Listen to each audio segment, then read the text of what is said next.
back to the channel. Have some big news. I finally got one of those clip-on microphones, so can finally use my hands for activities. A lot of y'all have said that the audio has not been great. Hoping this fixes it. I've gotten a couple of requests to do a song by Mild High Club, which are a band out of Chicago. I used to live in LA actually, and I think I saw them a couple times. I'm a big fan of Stone's Throw Records, their label. Haven't really listened to them a whole bunch. Was on their Spotify checking out a couple songs, and we're gonna be doing the song Skiptracing today, and I think it'll fit well to the vibe of this channel and the instruments that I have in my studio. So let's break it down.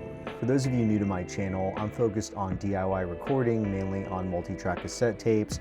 We record covers, break them down, talk about recording strategies, and other general music production techniques. I found that there's a lot of really great Tascam Porter Studio tutorials on YouTube, but not many that really focus on more modern, independent music. So that's really what I'm growing this channel into. If this kind of thing is up your alley, I'd really appreciate it if you liked and subscribed. All right, now back to the video. All right, listen to the song a couple times. We're gonna be doing this on my 424 Mark III. I hear a couple different instruments. We have main guitar, which I think I'm gonna record stereo. We have a drum machine, which I'm actually really excited to use my MPC 1000 for because I haven't gotten a chance to use it yet. Then we have a live drum kit, gonna be recording that in stereo. We have bass, and then we have this really cool sort of All Things Must Pass, George Harrison vibe guitar solo. There's a lead guitar, and I'm also hearing a slide. As far as vocals go, sounds like the main vocal is overdubbed, double tracked rather, and then there's also like a female sounding vocal in the back. So we have about 7 different instruments, but including the stereo signals, it's going to be about 11 inputs. So for this video, we are going to be utilizing inputs 5 and 6 on the 2.4, but I'll go ahead and walk you through what I have written down on my piece of paper on the back of a parking ticket that I got. So first thing we're going to do is record the MPC track. These drums seem to run throughout the entire song. There is a little bit of a variation during the chorus, but nice thing is we're not going to have to record a click track because the MPC is just going to be on the grid. So we'll go ahead and start by recording the MPC on track 1, and then I'm gonna go ahead and record stereo guitar, I think. So we'll be plugging in inputs 5 and 6. I'll have 2 mics on the amp, and then we'll go ahead and record that onto track 2. I'll show you guys how I'm gonna do that. Then for the second pass, I'm gonna be recording stereo drums via inputs 5 and 6. And this sounds a little scary, but I'm gonna try it and see if it works. I'm basically going to route the drums to track 4 and in real time also send the MPC and the guitar, so all 3 will live record onto track 4. Now, if I mess this up, the original MPC on track 1 and guitar on track 2 will remain untouched, so if I need to redo it a couple times, that's okay, but obviously the drums, I'm gonna have to redo each time. So then for the third pass, this is where it gets a little bit tricky, but on track 4, we have the drums, live drums, MPC, and guitar. I'm gonna go ahead and record my first vocal on track 1, and then for my second vocal, I'm gonna use input 5, and as I'm sending that to track 2, I'm also gonna route the first vocal to track 2. So after this pass, track 2 will have vocal take 1 and 2 on it. For the fourth pass, I'm going to do a similar approach. I'm gonna be recording, I guess, the high female part on input 5, and I'm going to record that onto track 2, and as I'm recording that, I'm gonna bounce vocals 1 and 2 from track 1 to track 2. Sorry, I know this is like the Zach Galifianakis hangover equation meme. So basically at the end of this pass, vocals 1, 2, and 3 will be on track 2. And again, the drums, MPC, and guitar will be on track 4. I think that's how I'm gonna do it. So for the final pass, I'm going to record bass on track 2, and then I will probably do the slide guitar on track 3. The main lead guitar, actually, this is a cool trick. So I'm actually gonna use track 1, which is my vocal track for the lead guitar, and I'm gonna just punch in to that part of the song. During the guitar solo, there's no vocals, so the track is kind of just sitting in silence during that part. So I can go ahead and just punch in record my solo, punch out, and then it'll go back to the vocals for, okay, hopefully that wasn't a lot, but let's get into the song itself. Man, I love these little mics. I don't know how I went so long without using them. On this channel, I normally don't get into the composition of the songs. We're more focused on recording, but these chords are just so cool. This is a really well-written song. I'm assuming these guys are music school nerds because there's definitely some jazzy stuff in here. And I say music school nerds in the most endearing way because I went to Berkeley too, but we got some minor 7 flat 5, some major 9s, some add 9s, some diminished chords. I actually want to look up where these guys went to school. Smell music nerd in a loving way. Majored in jazz studies at Columbia College in Chicago. There you go. But yeah, these chords are a little tricky. Yeah,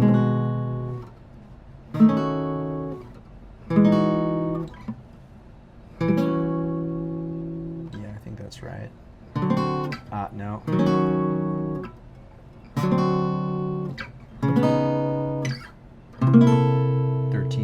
Love that one. Really cool stuff. Okay, I'm gonna take some time learning that and then we will get to the recording. All right guys, let's talk MPC. I'm so excited to use this. I know for certain that the drums used on this song is the Roland CR78. It's a really famous early drum machine that Roland made. I just so happen to have some of the samples, so got a little click here. Hopefully you guys can hear that. Closed hi-hat, a little gyro, I don't know if I'm going to use that, and then a kick. So I'm going to go ahead and record the pattern. I think the song is around 110 BPM. Go ahead and program that, and then we will get it into the Tascam 424. And sorry my desk has so much crap on it. Like I said, I'm in the middle of fixing some machines, so we will get to it right now. And this is what it sounds like.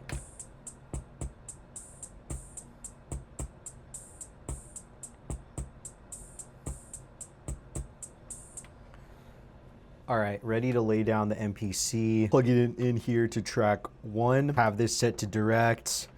Make sure everything else is on safe.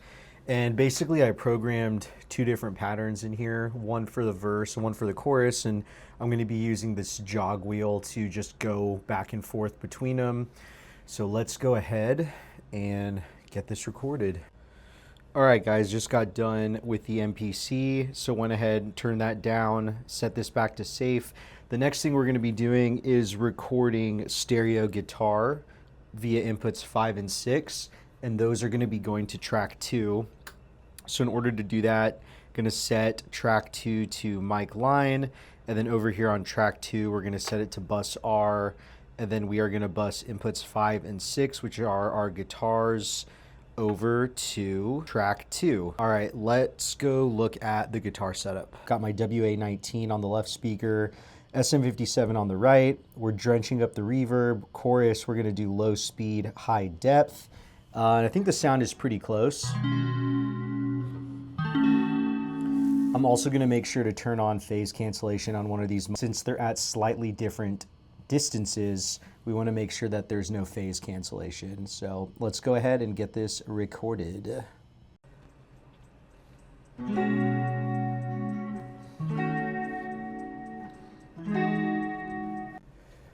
I definitely messed up a couple times on the guitar part, but I'm having trouble punching in and out, so I think I'm just gonna let it ride. I also forgot to note in the beginning that there's also like a electric piano, Rhodes type sounding instrument. I might try to squeeze that in there. I'm gonna see how the rest of the track turns out.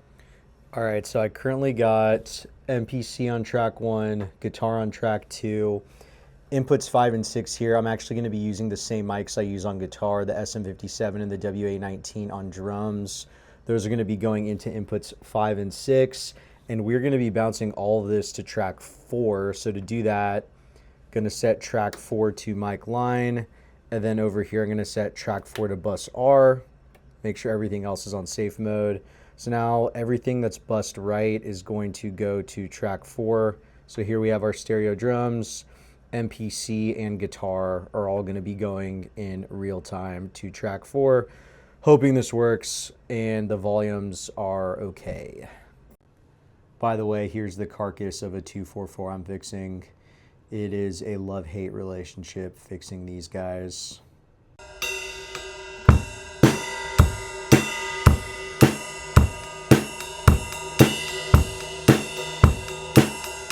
Just got done mixing down the MPC beat, the guitar, and the live drums that I played down to track 4. It sounds pretty good. The live drums that I played are a little loud, but going to be doing some compression at the end, so hopefully that'll squash some of the higher transients. Next, we're going to be recording the first vocal take in the lower register, and let's move over to the tape machine to show you that and my effects chain. All right, so for vocals, going to be using the trusty SM57. I do have nicer mics, but honestly, I just like the way this sounds on my voice. As far as effects go, I'm plugging into my ISA 1 right here. I have the insert button selected, so that means it's going to be going through this warm audio LA2A style compressor I have, and then I'm going to be sending it through my Alesis MIDI verb right here, and I have it set to a medium bright reverb setting. So I'm actually going to probably turn the dry wet down a little bit just so it's a little bit more subtle, and I might add some extra reverb in post. As far as the Tascam goes, so again, we have our drums, live drums, MPC, and guitar on track 4. I have that turned down, tape cue turned up, and we are going to be recording the first vocal take to track 1. So I have that set to mic line. Then over here, I have that set to bus L, and my SM57 is plugged in right here to channel 5, bus left. So that's going to go ahead and print to channel 1. All right, let's record it. All right, just got done recording my second vocal. Now I'm going to be doing the higher female part. And to do this, I'm actually going to use a similar trick. Let's move back over to the Tascam.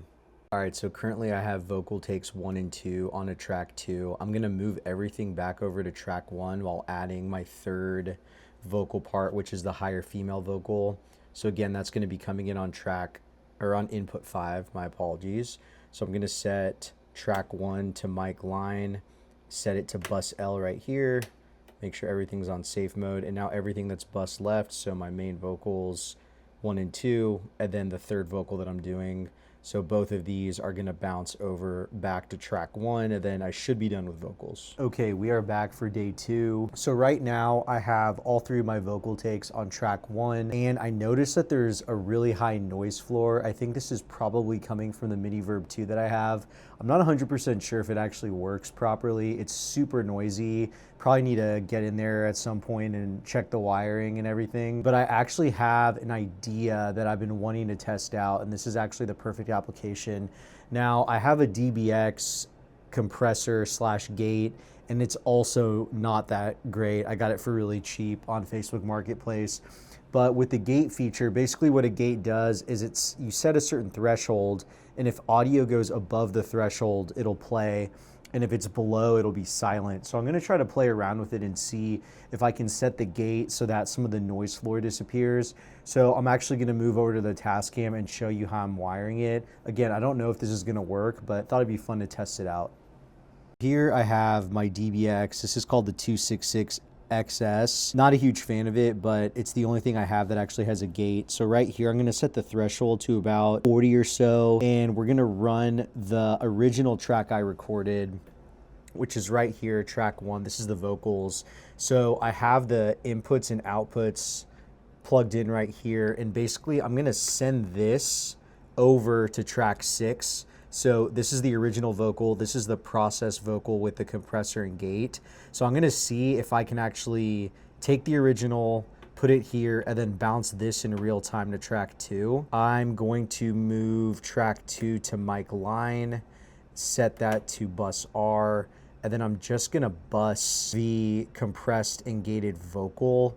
So if this works, we got original vocal, gated, compressed over to 2. So let's see if that works. I don't know if it will. Okay, so I just got done trying it. Initially, the first time, I think I set the output too high, so it actually made the hissing worse. And another thing I just realized is since I have the original track up, it's also going to be printing that. So it's going to be printing the original dry vocal as well as the compressed. So in effect, we're kind of doing parallel compression here.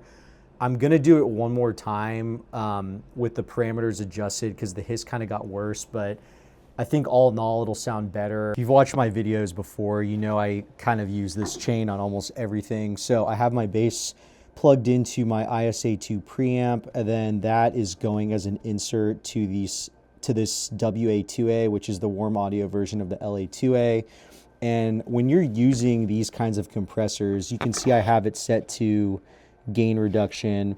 When you hit the string, you want the decibel level to be between 3 and 5 on gain reduction mode. And then if you switch it over to output mode, you can use the output gain knob to crank it up to usually between 0 and 1. You want it kind of kissing the red. As far as the tape machine goes, we are going to just be recording direct onto track 1, and I have my tape cue set with my vocals and my drums so I could hear that in my headphone. Okay, let's go ahead and lay that down. Okay, so now that we have bass laid down, we have bass on track 1, we have all my vocals on track 2, and then the drums and the initial guitar on track 4. So that leaves us with track 3 as our only empty track, and I'm actually gonna try something I've never tried before. A lot of people don't think about this, but even though we only have one track, we can still punch in and out and use it for different things. So what I drew here is symbolic of track 3. So what I'm gonna try to do, since I kind of messed up the guitar the first take after I already bounced it, I'm gonna replay guitar, do another take over the intro and the verse. Then I'm gonna stop the tape, punch in the keys. So I'm gonna probably use my Juno or my DX7 to play keys over the chorus, then stop, then play guitar again over the pre-verse and verse, then stop, play keys over the last chorus, and then over the solo, I hear 2 guitars on that, so I'm gonna play 1 take regular guitar, and then I'm gonna do slide guitar. So this is gonna be only 1 track, but we're gonna have a couple versions of guitar, some keys, and the slide. So I've never done this, and I've actually never used the punch in, punch out feature that the 424 has, so I might spend some time reading the manual and figuring that out. Okay, so I have my Juno set up here going into track 3, and I'm gonna be recording keys over all of the choruses, and I'm actually gonna do this first just because I already have it set up and I haven't set up my guitars yet. So gonna go ahead and do that. Okay, so I just got done recording the Juno on track 3. Now I'm gonna do my second guitar layer with my Strat. Gonna be careful. I'm gonna have to make sure I stop it before every chorus so I don't overwrite what I already recorded. So I'm gonna go ahead and get that done now. All right guys, we're almost at the finish line. My phone actually died before I recorded the lead guitar part, so I had to charge it up. We are done with the mix. I'm gonna show you one more cool trick that I like to do, so let's head back over to the Tascam. Okay, the last thing I wanna show you is I actually have this MXR studio compressor, which is a guitar pedal, but I'm actually using that for my final mix. So I'm gonna be sending the vocals and the drums to this and just kind of squashing them a little. My phone died when I was recording that last part, but I did end up using the MXR studio compressor on the vocals and the drums. So that is how we are wrapping up the mix. This video took quite some time to produce. We all know that recording on tape is quite tedious and can take a lot longer than conventional recording, but filming it and documenting it also takes a really good amount of time. So if you enjoyed this video, I would really appreciate it if you liked and subscribed to my channel. Let me know down in the comments what you think about this longer format, if you guys prefer this or the shorter content breakdowns that I do. So without further ado, here is my rendition of Skiptracing by the Mild High Club.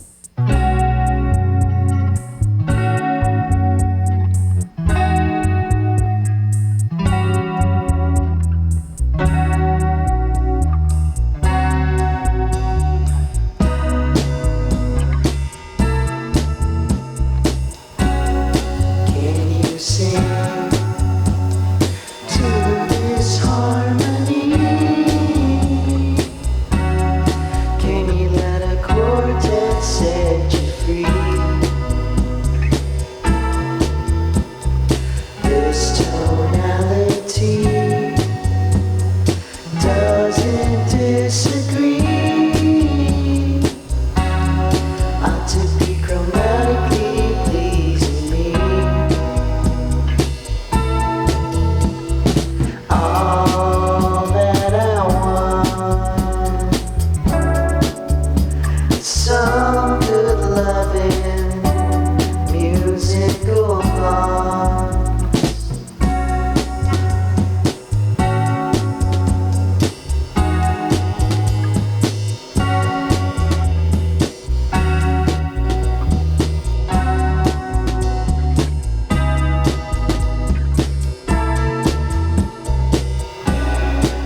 got to see. Learn this history. Pull another record from your sleeve. A mystery. If you don't believe, slip another coin in my machine. Baby, all my time, all that I wanna hear the drummer. Some good listening, musical marijuana. The gift keeps giving. Use what you got. Now what you're missing.